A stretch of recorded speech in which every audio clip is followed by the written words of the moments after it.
ایک دفعہ کا ذکر ہے کہ کسی گاؤں میں ایک غریب کمہار اپنی بیوی اور بچوں کے ساتھ رہتا تھا۔ کمہار گاؤں کے چودھری کی زمینوں پر کام کرتا تھا۔ وہ دن رات اس کی زمینوں پر کام کرتا، لیکن چودھری اس کی محنت کے بدلے اس کو بہت کم اجرت دیتا تھا، جس سے اس کی صرف 2 وقت کی روٹی ہی پوری ہوتی تھی۔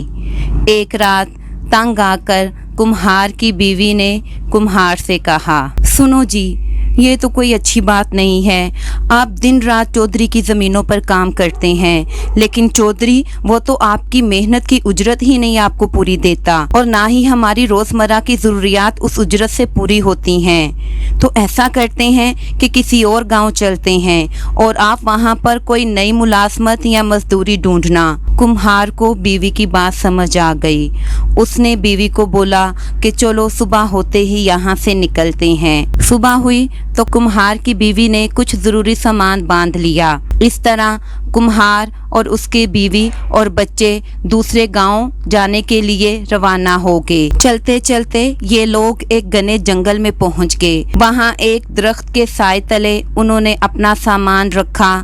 بچے باپ کے قریب بیٹھ گئے اور بولے، ابا ہمیں بھوک لگی ہے۔ اسی درخت پر ایک پرندہ بیٹھا چہچہا رہا تھا۔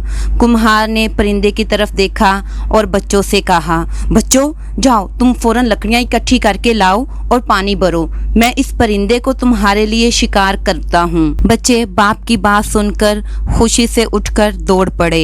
ایک لکڑیاں جمع کرنے کے لیے روانہ ہوا تو دوسرا پانی بھرنے کے لیے گیا۔ بیوی دیگچی دھونے لگی۔ اب اس نے تیر کمان اٹھایا اور نشانہ باندھنے ہی والا تھا کہ پرندے نے کہا، اے انسان، مجھے کیوں مار رہے ہو؟ مجھ سے تم لوگوں کا پیٹ نہیں بھرے گا، لیکن میں تمہیں ایک پوشیدہ خزانے کی خبر دیتا ہوں، اور وہ خزانہ اسی درخت کے نیچے دفن ہے۔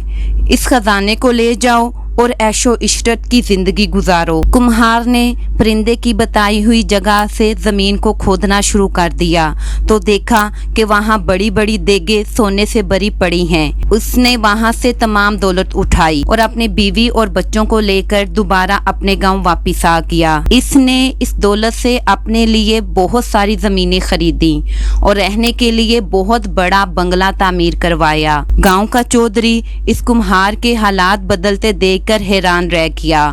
وہ کمہار سے حسد کرنے لگا کہ گاؤں کا چودھری تو میں ہوں، لیکن کمہار کو دیکھ کر لگ رہا ہے کہ جیسے کمہار اس گاؤں کا چودھری ہو۔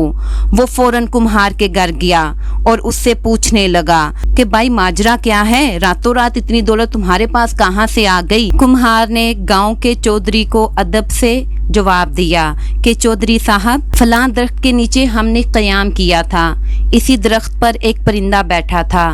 میرے بچے بھوکے تھے، ان کو میں نے دلاسا دیا کہ تمہارے لیے اس پرندے کو شکار کروں گا۔ تم لوگ جا کر لکڑیاں جمع کر کے لاؤ، پانی بھرو۔ میری بیوی نے دیگچی دھونا شروع کر دی۔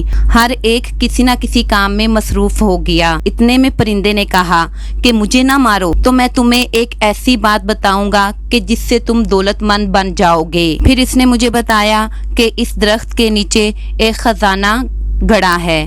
میں نے وہاں سے خزانہ نکالا اور اس سے اپنے لیے یہ سب کچھ خریدا اور بنایا۔ چودھری یہ سن کر بہت خوش ہوا کہ اگر کمہار کو وہاں سے خزانہ مل سکتا ہے تو میں بھی اپنے بیوی بچوں کے ساتھ جاتا ہوں اور وہاں سے سارے کا سارا خزانہ نکال کر لے آؤں گا، اور میرے پاس کمہار سے زیادہ زمینیں اور دولت ہوگی۔ اگلے ہی دن چودھری اپنے بیوی بچوں کے ساتھ اس درخت کے نیچے کھڑا تھا۔ چودھری نے اپنے بچوں سے کہا کہ جا کر لکڑیاں جمع کر لو، دیگچی دھو لو، کیونکہ میں اس پرندے کو تمہارے لیے شکار کروں گا اور تمہیں کھلاؤں گا۔ بچوں نے فوراً بدتمیزی کے ساتھ باپ کو جواب دیا، آپ نے کون سا پرندے کو ہمارے لیے شکار کر لیا ہے؟ وہ تو اب تک درخت پر بیٹھا ہے، پھر بلا ہم کیوں لکڑی پانی لینے جائیں؟ پہلے آپ اس پرندے کو ماریں تو ہم جائیں گے۔